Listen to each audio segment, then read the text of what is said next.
Ketiga murid Siang Sili membawa Hani ke sisi pulau. Setelah terbang sejauh 5 km, ketiganya tetap diam. Hani menyapu indera spiritualnya di ruang di depannya dan dia meningkatkan kecepatannya seolah-olah dia mendeteksi sesuatu. Setelah terbang beberapa saat lagi, kelompok itu akhirnya berhenti. Hani menyipitkan matanya dan dia melihat bola raksasa berwarna abu-abu di udara. Dia merasakan hawa dingin menyebar ke seluruh tubuhnya. Bola cahaya tampak sebagian besar berdiameter setengah kilometer. Meskipun tampak redup dan samar, itu juga tampak sangat dalam. Lingkaran cahaya perlahan berubah di dalamnya. Meskipun Hani sudah tahu jawabannya, dia menarik nafas cepat dan bertanya, "Jadi ini pasti simpul spasial." Kali ini, wanita dari trio itu menjawab, "Iya senior, ini adalah simpul spasial yang dimasuki oleh guru dan yang lainnya. Untuk menjaga stabilitas pintu masuk, guru dan yang lainnya menghabiskan banyak tenaga untuk memasang segel khusus sementara. Dengan cara ini, tidak hanya stabilitas simpul spasial akan dipertahankan, tetapi juga akan meminimalkan fluktuasi spasialnya, mencegah kultivator dari 5 laut naga untuk menyadarinya." Ketika dia menyebut Siang Sili, wajahnya berubah agak sedih. Ketiganya dengan jelas memahami apa artinya lentera jiwa primal Siang Sili yang padam. Jadi seperti itu. Saya bertanya-tanya mengapa fluktuasi spasial di area ini sangat lemah. Rekan Tao Xiang dan yang lainnya telah menyegelnya. Hani tidak bisa membantu tetapi menghela nafas ketika dia menyadari bola cahaya di udara. Tetapi ketika 3 kultivator formasi inti melihat itu, mereka saling melirik seolah memberi isyarat satu sama lain. "Ada sesuatu yang ingin kukatakan padamu senior," seorang kultivator laki-laki dengan ragu-ragu berkata. "Apa itu?" Terkejut, Hani menatapnya. "Kami melindungi tempat ini selama lebih dari 200 tahun. Meskipun guru Siang menyegel simpul spasial, itu mulai berfluktuasi beberapa kali sejak 100 tahun yang lalu. Setiap kali, jarak antar fluktuasi menjadi semakin pendek. Sejak beberapa tahun yang lalu, itu sudah mulai berfluktuasi setahun sekali, setiap kali berlangsung setengah bulan." Khawatir, ekspresi Hani sedikit berubah. "Jadi seperti itu. Maksud Anda, kemungkinan segel pada simpul spasial tidak akan bertahan lebih lama?" Pria lain dari ketiganya menjelaskan dengan nada serius. "Sayangnya begitu. Menurut Ren, setelah beberapa ratus tahun lagi, simpul spasial akan menjadi tidak stabil. Mengingat simpul spasial itu tidak menghilang. Saya khawatir senior tidak akan bisa masuk ke simpul spasial semudah guru Siang dan yang lainnya. Dalam 100 tahun. Secepat itu." Ekspresi Hani menjadi tidak sedap dipandang. "Itu hanyalah sesuatu yang kami simpulkan setelah beberapa pemikiran. Mungkin itu tidak benar," kultivator wanita dengan cepat menambahkan sambil tersenyum. Hani merenungkan pikirannya dan perlahan berkata, "Saya hanya bisa tinggal di sini selama beberapa tahun dan mencari tahu sendiri. Saya sebaiknya menyelidiki simpul spasial dengan benar. Saya tidak akan pergi untuk beberapa waktu." Murid-murid Siang Sili secara alami tidak menentang masalah itu. Segera setelah itu, Hani melambaikan tangannya dan meminta ketiganya kembali ke pulau agar dia bisa tinggal di sana sendirian. Dalam sekejap mata, hanya Hani yang tersisa di depan bola cahaya besar itu. Ekspresinya menjadi bervariasi saat dia terus menatapnya. Kata-kata yang diucapkan ketiganya membuatnya sangat khawatir. Saat Hani merenung, wajahnya menjadi cemberut. Jika ketiganya benar, maka saya harus memasuki simpul spasial dalam 100 tahun. Itu terlalu cepat dan bahaya gagal pasti akan lebih tinggi. Tetapi jika saya tidak mengambil kesempatan ini, saya mungkin tidak akan pernah menemukan cara lain untuk memasuki alam roh. Bahkan jika saya memiliki 1000 tahun lagi. Para eksentrik tua telah mencarinya sejak lama dan tidak ragu-ragu untuk memasukinya begitu mereka menemukannya. Saya telah memberi mereka sebagian besar informasi yang saya miliki tentang simpul spasial. Mereka tidak memiliki banyak harapan untuk menemukan simpul spasial lain yang dapat mereka gunakan." Hani tetap berada di bawah bola cahaya besar selama hampir sepanjang hari sebelum kembali ke pulau itu. Ketika Hani kembali, ketiga murid telah membersihkan bangunan terbesar untuk digunakan Hanli. Ketika Hani melihat itu, dia sangat senang. Dengan tambahan layanan mereka untuk menjaga simpul spasial, dia memberi mereka masing-masing harta ajaib dan beberapa botol pil obat. Para kultivator formasi inti sangat gembira dan mengungkapkan terima kasih mereka.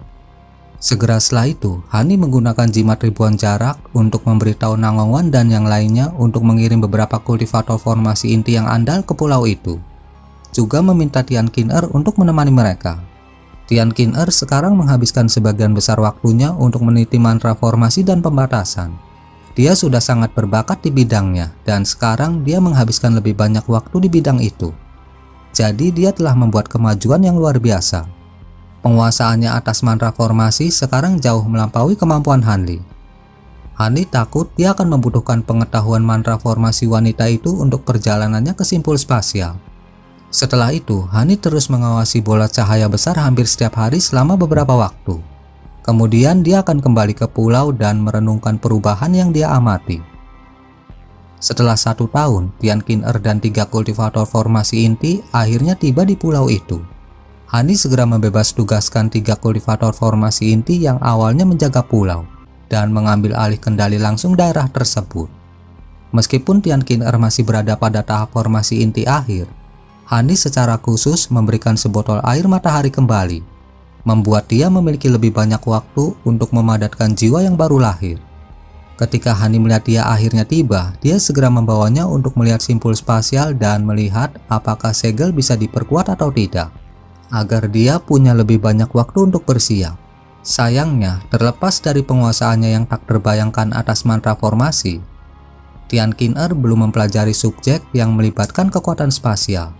Setelah beberapa bulan melakukan penelitian berat, dia akhirnya menemukan metode untuk memperkuat segel secara bertahap. Namun, metode ini hanya memiliki peluang 30% untuk berhasil menghentikan pintu masuk agar tidak runtuh. Meskipun peluangnya tidak terlalu tinggi, Hanli tidak punya pilihan lain dan hanya bisa mencoba metode tersebut. Adapun bahan langka yang dibutuhkannya, Hanli hanya bisa melakukan perjalanan melintasi Laut Lima Naga untuk menemukannya. Itu membutuhkan waktu sekitar 6 tahun dengan kemampuannya. Saat ini, dia menemukan bahwa situasinya persis seperti yang digambarkan oleh murid-murid Zhang Xili. Simpul spasial akan berfluktuasi setiap tahun dan setiap fluktuasi menjadi semakin ganas. Akibatnya, kegembiraan Hanli saat memasuki transformasi dewa telah benar-benar lenyap. Ketika Tian Qin-er menyelesaikan formasi mantranya yang sangat kompleks dan menambahkan lapisan segel lain pada simpul spasial, dia mulai merenungkan apakah dia harus menggunakan kesempatan untuk menjelajahi alam fana mencari harta dan teknik pertahanan tertentu dalam persiapan untuk memasuki simpul spasial. Tetapi beberapa hari sebelum dia berencana untuk pergi, kilatan cahaya tiba-tiba terjadi dari kabut luar laut, dan itu tiba di tepi kabut dalam sekejap. Cahaya memudar untuk menampakkan seorang wanita berjubah perak dengan kecantikan yang tiada tara. Dia muncul di usia 20-an dengan alis halus dan hidung yang indah. Matanya bersinar cemerlang dengan cahaya perak yang samar-samar bergerak di dalamnya. Dia memeriksa kabut di depannya sejenak dan membalik tangannya, menghasilkan slip giok. Dia membacanya dengan indera spiritualnya dan tersenyum. Ini seharusnya menjadi tempat simpul spasial yang disebutkan para junior sekte iblis surgawi. Wanita itu bergumam pada dirinya sendiri. Mengetahui di mana titik spasial itu, tubuhnya bergerak dan terbang menuju seberkas cahaya perak. Kabut laut bergolak dan itu benar-benar menyembunyikannya dari pandangan. Saat ini, pulau dalam kabut tidak lagi dijaga saat Hanli tiba. Sementara Tian Qin-er meletakkan segel pada simpul spasial, dia juga menempatkan beberapa formasi mantra yang mendalam di dekat pulau kecil itu. Mereka memiliki lebih dari cukup kekuatan untuk menjebak seorang kultivator jiwa baru lahir tahap akhir untuk sementara waktu. Akibatnya, wanita berjubah perak itu lengah dan berlari ke formasi begitu dia tiba di pulau itu. Ketika pembatasan diaktifkan, burung petir yang tak terhitung jumlahnya muncul di udara terdekat dan menukik ke bawah menuju wanita itu. Pada saat yang sama, rentetan bilah angin dan paku es yang padat melesat ke arahnya. Wanita berjubah perak itu terkejut, tetapi dia segera mendengus dingin dan mengangkat tangannya. Angin seputih es tiba-tiba bertiup dari tubuhnya, segera membesar dengan hebat sampai angin bertiup di sekelilingnya, menciptakan badai dahsyat dengan momentum yang luar biasa. Gulungan guntur meletus dari langit dan badai benar-benar menyapu semua serangan, benar-benar menghancurkannya sebelum bisa menyentuhnya.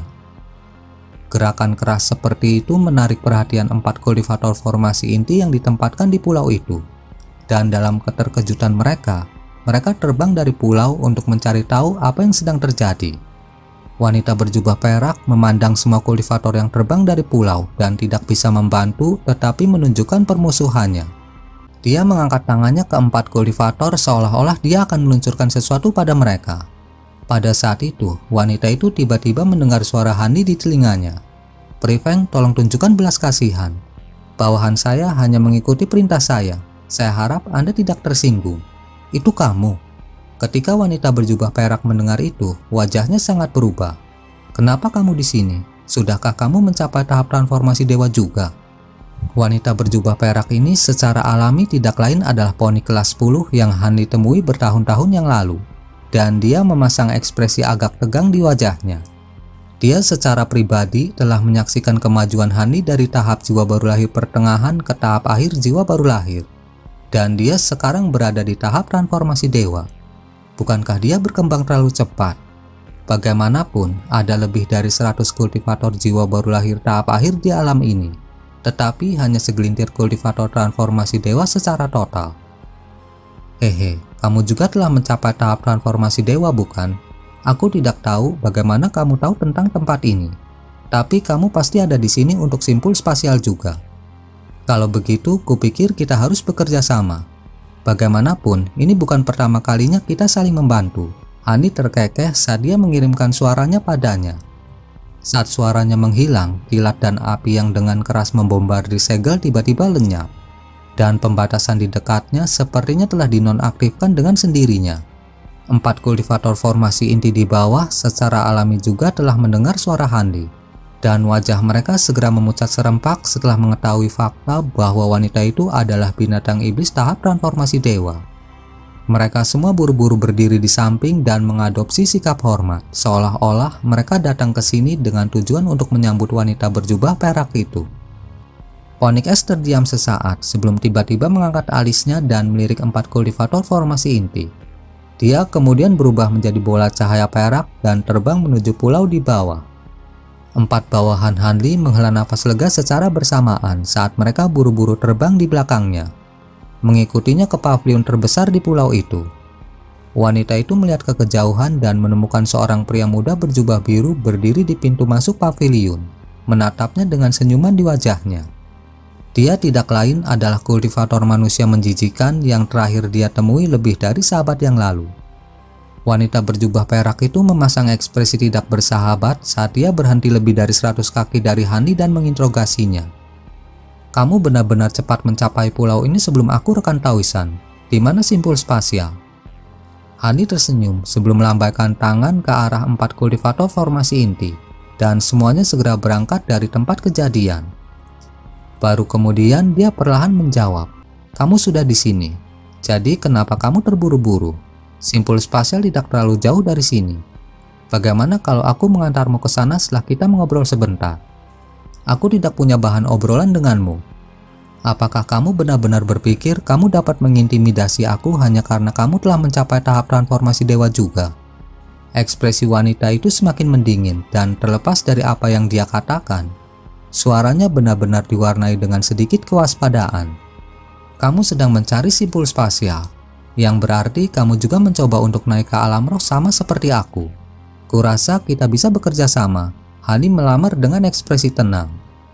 "Anda ingin saya bekerja sama dengan kultivator manusia seperti Anda?"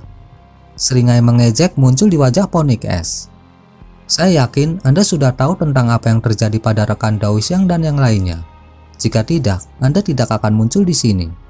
Anda memiliki kemampuan spasial yang memungkinkan Anda untuk merobek dan melintasi celah spasial sesuka Anda. Kemampuan itu akan sangat berguna dalam menghadapi kekuatan batas antar alam di simpul spasial.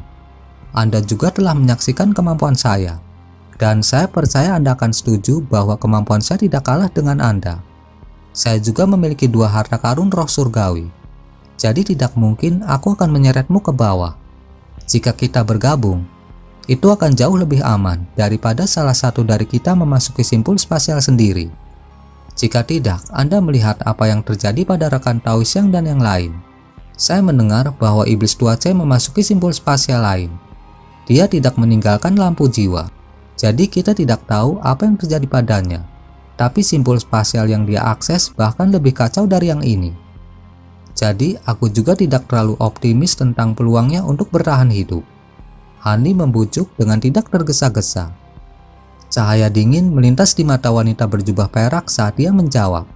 Setelah mencapai tahap transformasi dewa, umur saya telah meningkat lebih dari 2 kali lipat. Saya dapat tetap berada di dunia manusia selama puluhan ribu tahun tanpa kekhawatiran. Mengapa saya terburu-buru untuk naik ke alam roh? Itu mungkin benar, tapi menurutmu apakah simpul spasial akan menunggumu selama puluhan ribu tahun?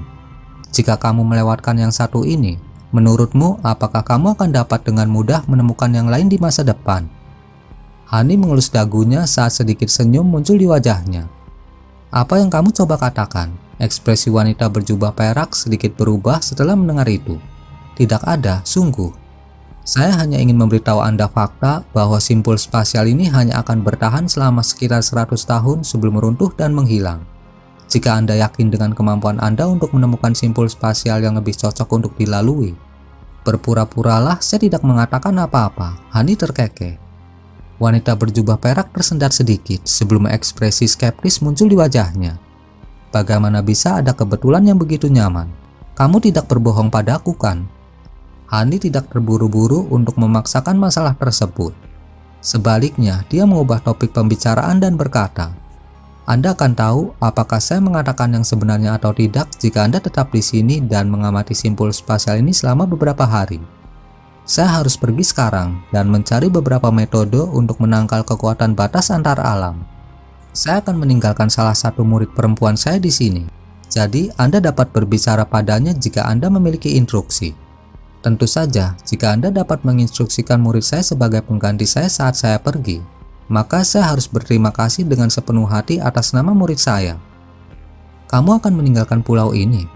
Tampaknya kamu benar-benar berencana untuk mengakses simpul spasial ini segera. Baiklah, mengingat tawaranmu terdengar tulus, aku akan tinggal di sini untuk sementara waktu. Namun, jika aku mengetahui bahwa Anda telah berbohong kepada saya akan segera pergi. Onyx S sedikit terkejut mendengar itu, dan dia hanya mengangguk dengan enggan setelah lama merenung. Hani secara alami sangat gembira karena Onyx S setuju untuk bekerja sama dengannya. Karena itu, dia segera mengangkat tangan untuk mengirim seberkas cahaya berapi terbang ke udara yang menghilang dalam sekejap. Itu adalah jimat transmisi suara. Setelah itu, dia mulai berbasa-basi dengan wanita berjubah perak itu. Namun dia tampaknya tidak tertarik untuk bercakap-cakap dengan Hani. Dan dia hanya memberikan beberapa balasan sebelum terdiam. Hani tetap tidak terpengaruh oleh sikap menyendirinya, tapi dia juga melepaskan upaya lebih lanjut untuk memulai percakapan.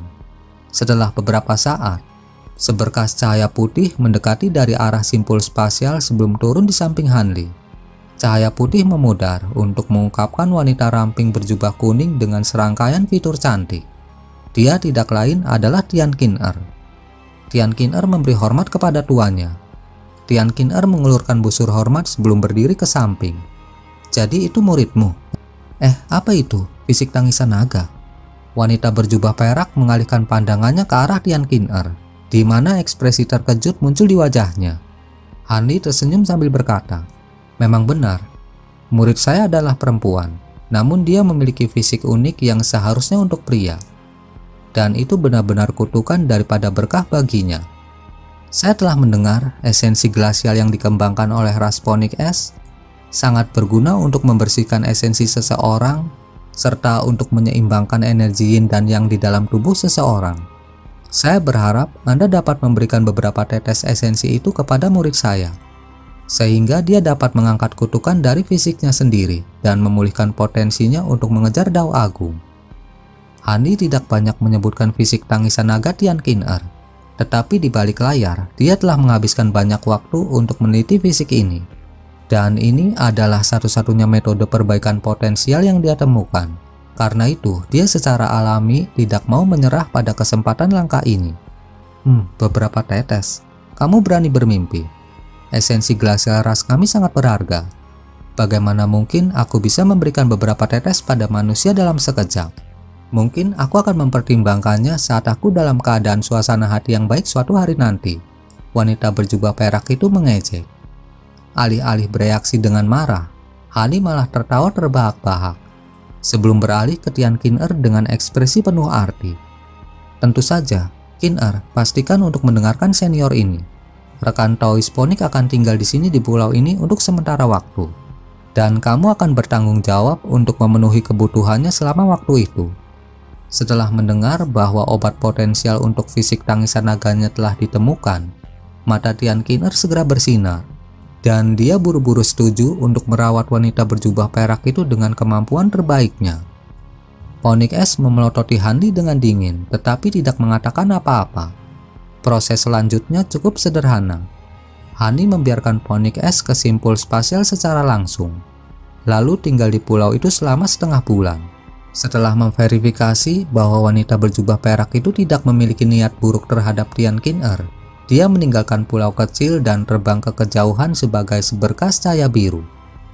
Di tengah penerbangan, kuali biru kecil muncul dari lengan bajunya. Rekan Taoisan, apakah Anda benar-benar berencana untuk bergabung dengan Phoenix S itu? Proyeksi seorang anak kecil tiba-tiba terwujud di atas kuali. Hani menoleh anak kecil itu dengan tatapan agak terkejut. Selama beberapa tahun terakhir, anak kecil sangat jarang muncul, kecuali jika dia meminta beberapa bahan atau pil dari Hanli. Karena itu, Hani cukup terkejut dengan kemunculannya yang tiba-tiba. Itu rencananya. Dia memiliki kemampuan spasial yang sangat kuat yang akan sangat berguna begitu kita memasuki simpul spasial, jawab Hanli. Itu benar. Ras Phoenix S belum mewarisi garis keturunan dari Phoenix sejati, tapi mereka mewarisi bakat spasial. Dengan bantuannya, itu akan membuat perjalanan sedikit lebih aman. Namun, bukankah seharusnya kau membebaskanku dari kuali surgawi dulu sebelum kamu meninggalkan dunia manusia? Apa kamu sudah lupa tentang itu? Tanya anak kecil itu. Tentu saja tidak. Ngomong-ngomong, sudah bertahun-tahun sejak aku memberimu setengah halaman dari buku giok emas itu. Bukankah sudah waktunya kau memberiku pengamatanmu? Ekspresi Hani tetap tidak berubah saat dia mengalihkan pembicaraan ke topik lain. Aku memang berhasil mengumpulkan beberapa isi dari setengah halaman itu. Aku tidak dapat menjamin apakah informasi itu benar atau tidak, dan aku tidak dapat membuktikannya di dunia manusia. Lagi pula, jika ada yang mencoba membuat jimat abadi di dunia dengan asal ki yang langka, mereka akan benar-benar tersedot kering jauh sebelum jimat berhasil dibuat. Apakah Anda yakin ingin melihat pengamatan saya? Anak kecil itu bertanya dengan alis berkerut. Tentu saja, saya juga berencana untuk mengambil kembali setengah halaman, karena saya akan mempelajarinya juga begitu saya sampai di alam roh, jawab Hanli dengan suara acuh tak acuh. Jika itu masalahnya, maka ini dia. Anak kecil itu menginjak-injak tutup kuali tanpa ragu sedikit pun. Tutupnya sedikit terangkat untuk melepaskan dua bola cahaya spiritual. Salah satunya berwarna kuning, sedangkan yang lainnya berwarna hijau, dan keduanya ditangkap oleh Hani sekaligus. Itu adalah kotak kayu kuning dan slip giok hijau. Setelah membuka kotak kayu, Hani menemukan bahwa itu berisi setengah halaman yang dia minta. Dia kemudian menyuntikkan indera spiritualnya ke slip giok hijau, dan meskipun tidak ada cara baginya untuk segera menguasai isinya, itu tampaknya tidak palsu. Hani menyimpan dua barang itu sebelum berpaling ke anak kecil itu sambil tersenyum, dan dia berkata, "Kamu telah menepati janjimu, jadi aku secara alami juga tidak akan menarik kata-kataku. Aku akan mulai menggunakan teknik rahasia segera untuk perlahan-lahan memutuskan avatar Anda dari kuali surgawi. Namun proses ini kemungkinan besar akan memakan waktu beberapa dekade. Jadi Anda harus melatih sedikit kesabaran rekan Dawis binatang langit. Tentu saja, saya senang dengan pengaturan apapun selama Anda bisa membebaskan saya sebelum Anda naik." Anak kecil itu tampaknya cukup puas dengan janji Hanli, dan proyeksi itu perlahan menghilang. Beberapa saat kemudian, Hani membuka mulutnya untuk mengeluarkan semburan cahaya hijau yang menyapu ke arah kuali kecil. Kuali dengan cepat menyusut di dalam cahaya biru sebelum ditelan ke dalam mulutnya. Hampir pada saat yang sama, jiwa yang baru lahir yang sedang bermeditasi di dalam tubuh Hanli tiba-tiba membuka matanya dan melambaikan tangan kecilnya, di mana kuali biru kecil muncul di hadapannya. Kuali tersebut kemudian dilemparkan ke udara, diikuti oleh jiwa yang baru lahir yang membuat segel tangan. Cahaya biru langit segera memancar dari tubuhnya, menyelimuti kuali dan jiwa yang baru lahir di dalamnya, menciptakan hamparan cahaya keruh yang membuatnya tidak mungkin untuk melihat apa yang sedang terjadi di dalam. Sementara itu, ekspresi Hani tetap tidak berubah saat dia berakselerasi sedikit, menghilang ke kejauhan dalam sekejap mata. Setelah beberapa saat, seorang kultivator misterius muncul di berbagai lokasi kultivasi di seluruh dunia manusia, dan dia mengkhususkan diri dalam mengumpulkan harta karun langka, teknik rahasia, dan seni kultivasi. Barang-barang ini terkait dengan kemampuan spasial atau memiliki sifat pertahanan yang sangat kuat.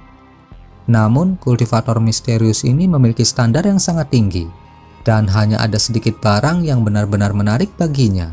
Selanjutnya, dia datang dan pergi dengan sangat cepat, mengubah penampilan dan pakaiannya saat dia bepergian dari satu tempat ke tempat lain. Jika dia mengarahkan pandangannya pada suatu benda, dia akan membelinya secara paksa atau melewati batasan apapun yang menjaga benda tersebut sebelum menghilang tanpa jejak.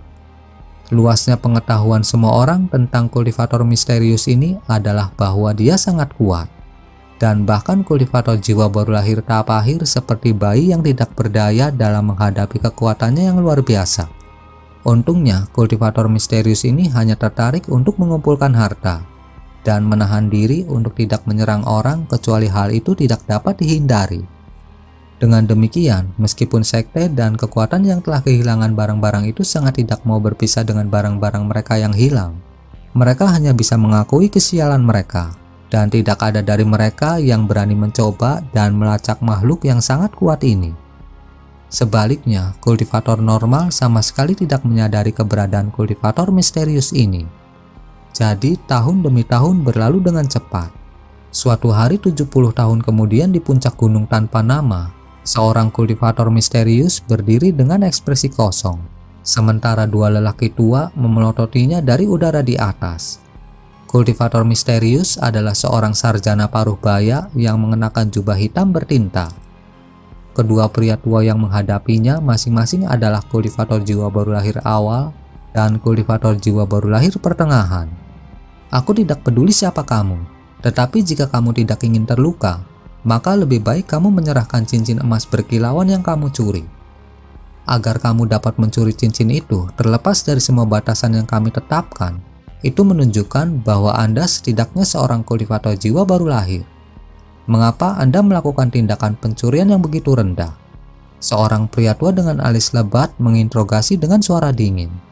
Kultivator misterius itu tidak bepergian dengan sangat cepat, jadi mereka bisa mengejarnya dengan mudah. Namun mereka cukup bingung menemukan bahwa mereka tidak dapat mengumpulkan basis kultivasi pria ini. Karena itu, mereka menahan diri untuk tidak segera menyerang, berharap untuk mengujinya dengan kata-kata mereka terlebih dahulu. Sebagai tanggapan, kultivator misterius hanya mengangkat tangan dan mengirim sesuatu terbang ke arah pria tua yang baru saja berbicara. Pria tua itu tersendat sedikit sebelum secara refleks menangkap benda itu, hanya untuk menemukan bahwa itu adalah kantong penyimpanan. Ekspresi bingung muncul di wajahnya. Cincin emas berkilauan sangat berguna bagi saya, jadi saya bersedia membayarnya dengan batu roh di kantong itu, kata kultivator misterius dengan suara datar dan sedikit kasar. Pria tua itu awalnya terkejut dengan sejumlah besar batu roh di dalam kantong, tetapi ekspresi marah kemudian muncul di wajahnya saat dia meraung. Omong kosong. Cincin emas yang berkilauan adalah harta terpenting dari sekte kami. Kami tidak akan menjualnya kepada Anda tidak peduli berapa banyak batu roh yang Anda tawarkan. Kalau begitu, saya khawatir saya tidak dapat membantu Anda lebih jauh. Saya tidak akan mengembalikan harta ini. Lanjut kultivator misterius itu dengan suara acuh tak acuh. Kalau begitu, aku harus mengambil kembali harta itu bersama dengan nyawamu. Pria tua lainnya dengan sepasang mata sipit menderu dengan dingin. Dia kemudian membuka mulutnya dan meledakkan seberkas cahaya merah yang meluncur ke arah kepala kultivator misterius itu dengan kecepatan yang mengkhawatirkan. Pria itu jelas tidak mau mengembalikan harta itu. Jadi kultivator jiwa baru lahir berencana untuk mengambilnya kembali dengan paksa. Namun pergantian peristiwa yang luar biasa terjadi. Kultivator misterius tidak memanggil harta apapun. Dia hanya melambaikan tangannya di udara. dan semburan cahaya kelabu menyapu udara. Segera setelah cahaya merah terkena cahaya abu-abu, itu segera surut untuk mengungkapkan wujud aslinya, yaitu pedang merah kecil yang panjangnya beberapa inci dan berkilauan dengan cahaya dingin. Pedang itu saat ini terjebak dalam cahaya abu-abu, sepertinya kehilangan kemampuan untuk bergerak.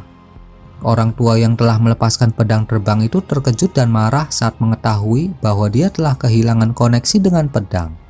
Pria tua di sampingnya dapat melihat ada sesuatu yang salah, dan dia segera menyapu lengan baju di udara, mengeluarkan teriakan nyaring saat benda persegi panjang emas dilemparkan. Benda itu membengkak secara drastis, berubah menjadi batu bata emas besar yang jatuh dengan kejam seperti gunung kecil.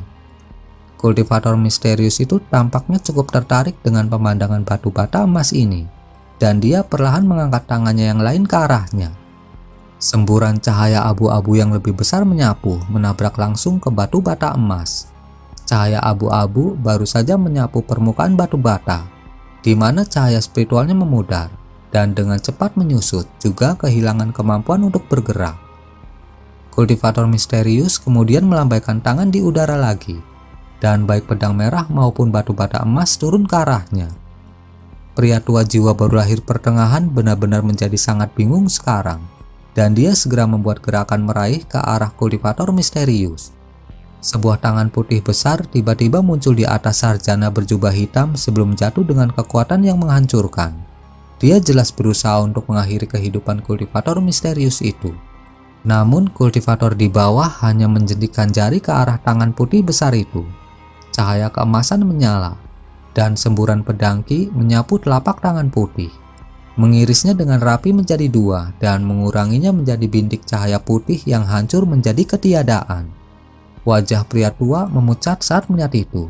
Sementara itu, kultivator misterius mengacungkan dua harta di tangannya, sebelum menatap kedua pria itu dengan ekspresi dingin. Jika menurutmu aku menawarkan terlalu banyak batu roh, maka aku juga akan mengambil kedua harta karun ini. Apakah kamu bersedia menukarnya sekarang? Hati kedua pria itu tenggelam serentak. Sungguh luar biasa bagi mereka bahwa kultivator misterius ini dapat mengambil harta mereka dari mereka seolah-olah dia hanya mengambil permen dari bayi. Apa sebenarnya cahaya abu-abu yang tak terduga itu? Tak satu pun dari pria tua itu yang berani memberikan jawaban. Kultivator misterius itu terkekeh melihat itu sebelum melemparkan dua harta karun itu ke udara dan terbang menjauh sebagai seberkas cahaya biru. Kedua pria tua itu tersendat saat melihat itu sebelum buru-buru memulihkan harta mereka yang hilang. Mereka kemudian menatap seberkas cahaya biru di kejauhan sebelum berbalik untuk melihat satu sama lain. Setelah beberapa saat, pria tua dengan alis lebat dengan ragu-ragu bertanya, "Senior, haruskah kita mengejar?" "Mengejar? Apakah kamu ingin mati? Dia jelas-jelas membiarkan kita hidup. Jika kita terus mengganggunya, dia mungkin berubah pikiran." Pria tua lainnya menghela nafas pasrah. "Tapi cincin emas yang berkilauan adalah harta paling penting sekte kita. Apa yang akan kita beritahukan kepada seluruh sekte jika kita tidak bisa mendapatkannya kembali?" Pria tua dengan alis lebat itu masih tidak mau menyerah. "Kita hanya akan mengatakan yang sebenarnya. Kita bertemu seseorang yang terlalu kuat untuk kita lawan. Jadi kita harus melepaskannya. Ini adalah sifat dunia kultivasi. Yang kuat dapat memaksakan keinginan mereka pada yang lemah sesuka mereka, dan tidak ada yang bisa dilakukan tentang itu. Kalau dipikir-pikir, cincin emas berkilauan juga tidak benar-benar milik sekte kita. Leluhur bela diri kita menjarahnya dari sekte lain. Kita hanya bisa mengakui nasib buruk kita sekarang, karena itu sudah diambil dari kita. Ayo kembali, sekte masih membutuhkan kita. Jadi kita tidak bisa membuang hidup kita seperti ini." Pria tua jiwa baru lahir pertengahan memberikan senyum masam sebelum kembali ke tempat asal mereka.